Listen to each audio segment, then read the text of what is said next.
Hi, good morning and welcome to meditation. We are meditating on God's faithfulness. The word used for faithful in the New Testament means loyal, just.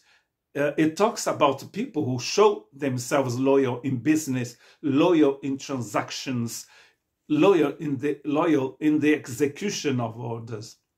It's the performance of an official. He is faithful in the performance of official duties. It's a person who keeps their promised trust. It's a person who is trustworthy.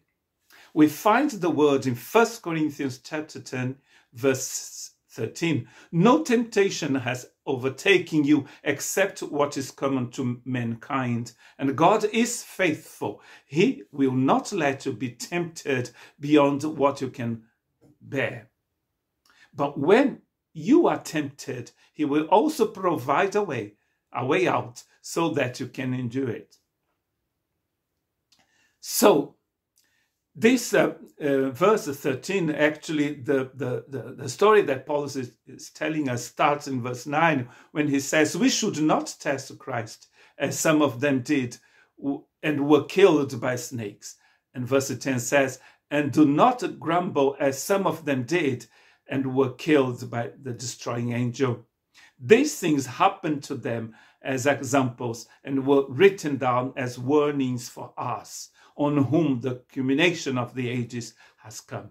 So if you think you are standing firm, be careful that you don't fail, says Paul. This is verse 12. And then he's going to say that God is faithful. So Paul is saying that all these things happen to them as example for us, since we are those upon whom the ends of the ages have come.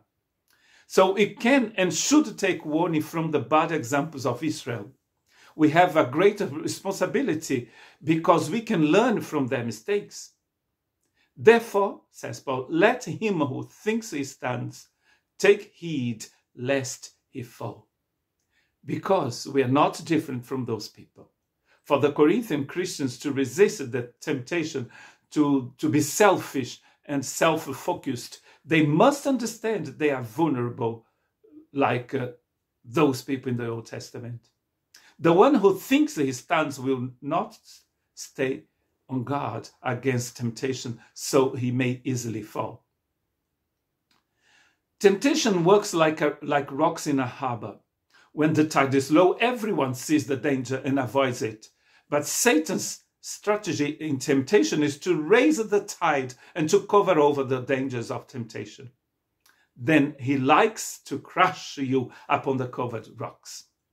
He's riding a danger and you can't see it. That's why you have to depend on God's faithfulness.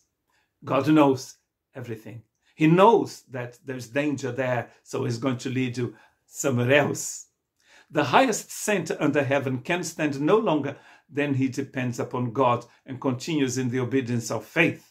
He that ceases to do so will fall into sin and get a darkened understanding and a hardened heart, says Clark.